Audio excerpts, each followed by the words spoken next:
Are you the one who found the body? Yes, sir. Certainly, it was I who found the body. Care to tell us what you saw? The body was lying flat on its back, dressed in the bluish silk kimono and a wrinkled headdress of the Kyoto style. A single sword stroke had pierced in its breast. The fallen bamboo blades around it were stained with bloody blossoms. Was there any evidence? No, nothing, sir. I found only a rope at the root of a cedar nearby and a comb. That was all. Apparently, there was a struggle. A horse was nearby. No, sir. Alright, that's all for you.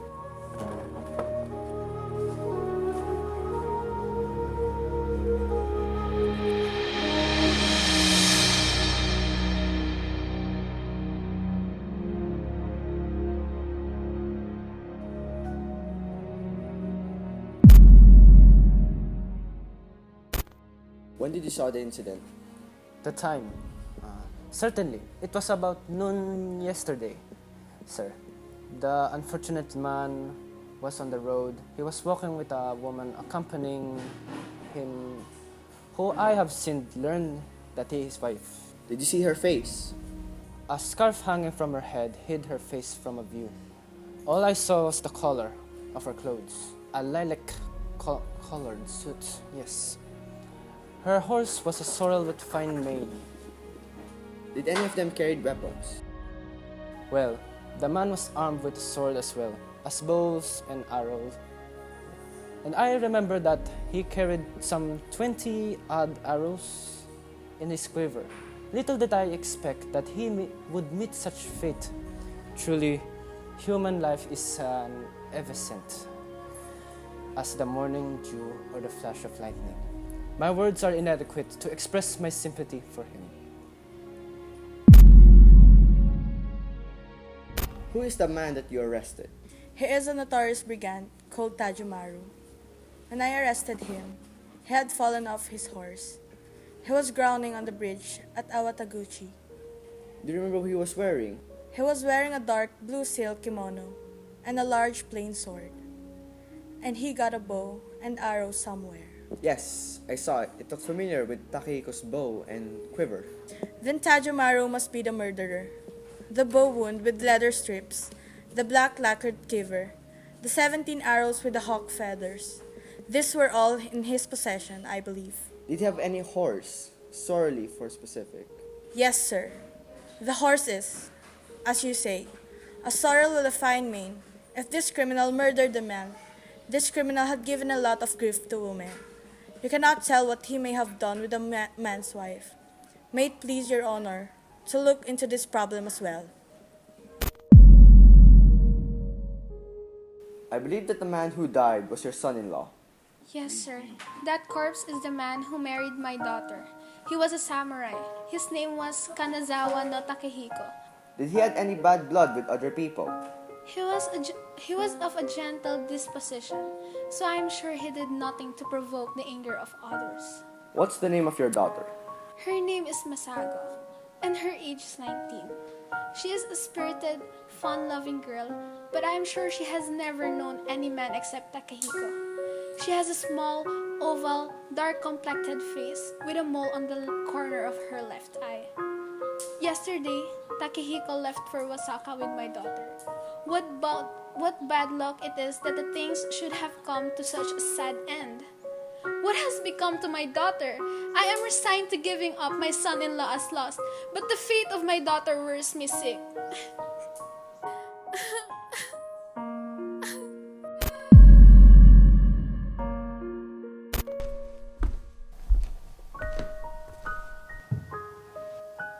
I killed him.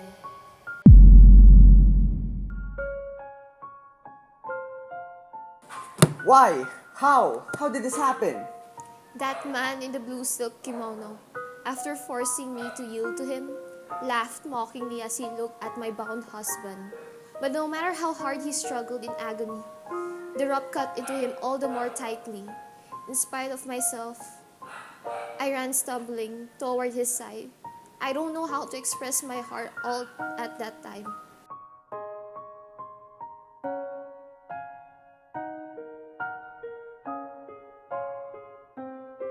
Unable to end my life, I am still living in dishonor. Worthless as I am, I must have been forsaken even by the most merciful Kwanon. I killed my own husband. I was violated by the robber. Whatever can I do? Whatever can I...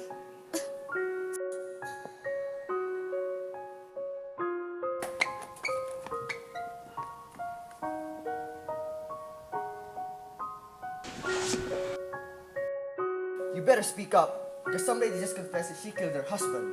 I killed him, but not her. I was struck by her beauty, so I managed to lure the couple into the mountains. I needed to separate them.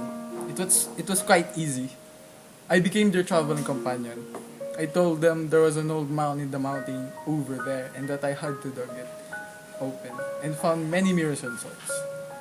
I went on to tell them I'd bury the things in a grove behind the mountain and that I'd like to sell them at a low price to anyone who would care to have them. Then, you see, isn't greed terrible? He was beginning to be moved by talk before he knew it. When he came in front of the grove, I told them that the treasures were buried in it, and I asked them to come and see. The man had no objection. He was blinded by greed. The man had no objection. He was blinded by greed.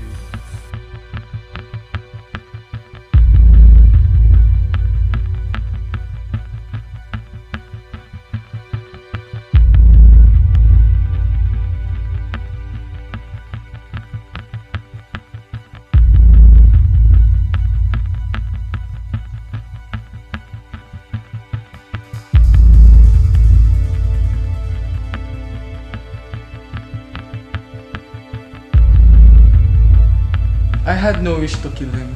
I was about to run away from the grove, leaving the woman behind in tears, when she frantically clung to my arm. In broken fragments of words, she asked that either her husband or I die. She said it was more trying than that to have her shame known to two men.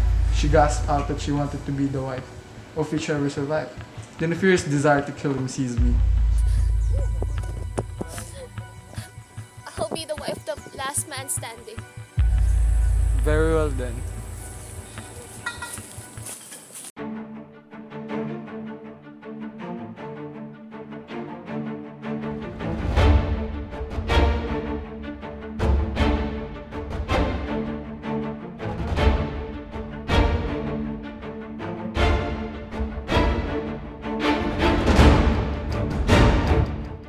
That's all my confession. I know that my head will be hung in chains anyway, so put me down for the maximum penalty.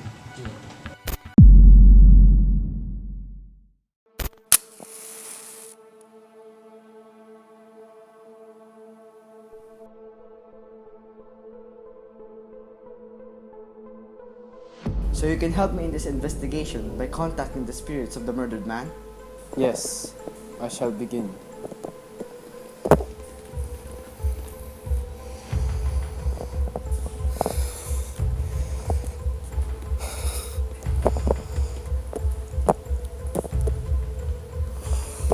So I presume you're Mr. Takehiko.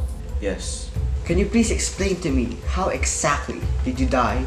after violating my wife, the robber sitting there began to speak comforting words to her. Of course, I couldn't speak. My whole body was tied fast in the root of the cedar. But meanwhile, I winked at her many times, as much as to say, don't believe the robber. I wanted to convey some such meaning to her, but my wife, sitting dejectedly on the bamboo leaves, was looking hard at her lap. To all appearance, she was listening to his words. I was agonized by jealousy. Once your virtue is sustained, you won't get along well with your husband. So won't you be my wife instead? It's my love for you that made me violent toward you. Then take me away wherever you go. This is not the whole of her sin. If that were all, I would not be tormented so much in the dark. When she was going out of the grove as if in a dream, her hand in the robber's, she suddenly turned pale and pointed at me tight. Kill him! I can't marry as long as he lives. Kill him now! What will you do with her?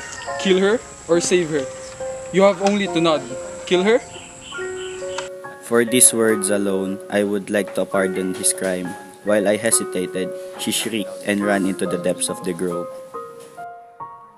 By and by, the light gradually grew fainter, till the cedars and bamboo were lost to view. Lying there, I was enveloped in deep silence. Then someone crept up to me.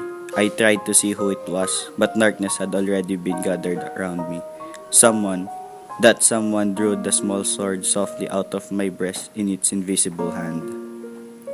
At the same time, once more, blood flowed into my mouth, and once and for all, I sank down into the darkness of space. Thank you for your cooperation.